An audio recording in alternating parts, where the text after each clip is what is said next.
Okay, here goes. Remade in America, table project and cabinet, top 5 takeaways. We're all done now.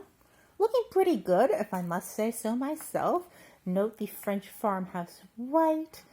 In daylight, it looks better than under this rather horrible garage incandescent lighting that's supposed to be energy efficient, but mainly just makes everybody look ill. But it has a nice finish. It looks a lot better than it did. So top 5 takeaways. All told, my entire project took me maybe 18 hours for the table and the cabinet combined. This included about 3 paint jobs on the table, 3 layers of paint. But I'd say I did about 5 hours of sheer cleaning during this whole project. Clean up, clean up, clean up. So that's top 5 takeaway number 1. Clean. Clean before you paint. Clean after you sand. Clean between every single coat of paint. Because otherwise, you will have streaky paint. You will have lumpy paint. You will have terrible paint. Basically, if you think you've cleaned it enough, clean it some more. Dust is your enemy. Spider webs are your enemy when you are painting. So, clean the sawdust after you sand. Clean the paint before you put the second coat of paint on. Just clean a lot. So that's it. Clean up a lot. Top 2 takeaway.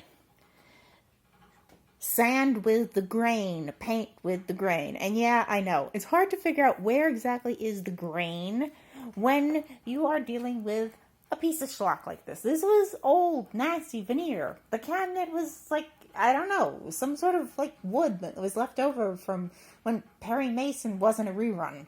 Or maybe before then. So, sand with the grain and paint with the grain. And basically this means if you can't figure out what the grain is, pick one side and always sand in that direction and always paint in that direction. So if you start from the left side, go from the left to the right. And then pick up the sandpaper or the paintbrush and go back to the left and go back to the right again. So always go just in one direction. Don't go back and forth. So that's the second tip. Always sand with the grain, always paint with the grain. Number 3 tip. Just, cardboard is your friend. Whatever you think, cardboard is your friend. Cardboard is absorbent. Cardboard makes a great base when you're painting. Cardboard will keep you from making a mess. In fact, cardboard is such a great base when you're painting that it's stiff that when I did the draws on the cabinet, remember the cabinet? I just was too lazy to take the draws out and paint them separately, so I shoved a piece of cardboard between each draw and painted each draw separately without removing them from the cabinet. Cardboard is stiff enough for that. Cardboard is your friend. Takeaway number 4.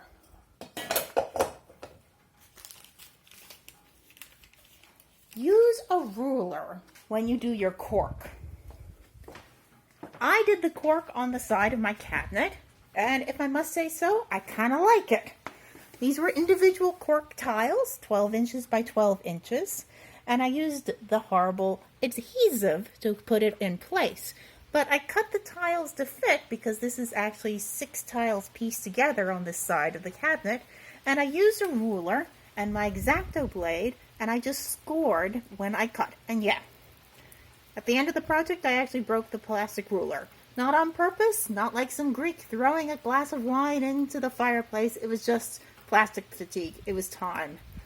The ruler wasn't quite as old as the cabinet, but the ruler's almost as old as I am, so plastic only lasts so long. But yeah, use the X-Acto blade, use a pencil, and just score in the cork, and you can actually crack it apart. It's kind of like doing, cardboard or, mat board if you're really crafty type. I was pleasantly surprised on how easy it was to piece together the cork. And yeah, I cut all the cork to fit before I started with the adhesive because there wouldn't have been time to do it otherwise. Number 5. Ah, yes, this is the part you wanted to see, the front. Cabinets always look better with nice hardware. You don't have to spend a lot of money for hardware. I spent more than I'd kind of planned. The most expensive thing I did was buy the nice hardware. and the cool little place where you can shove the cards on the side. So I got handles and the slide-ins.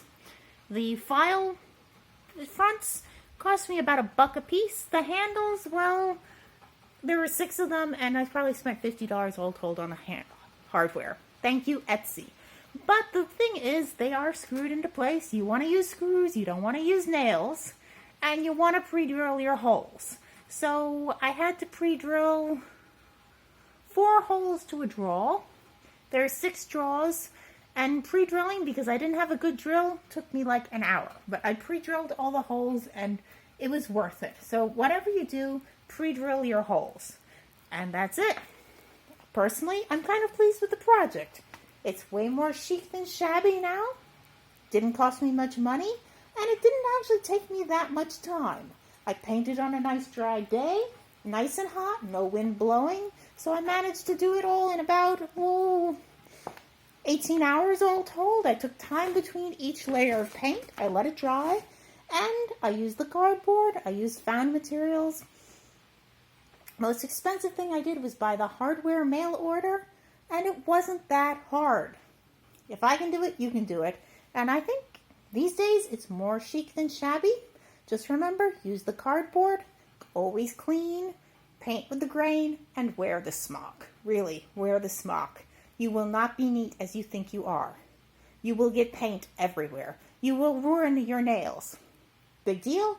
It's coronavirus shutdown phase 2, whatever that means. I have nowhere to go, so it doesn't matter what my nails look like. And you might want to wear a kerchief around your hair, because I did get a little bit of enamel paint in my hair. But it was worth it, and enamel does come out.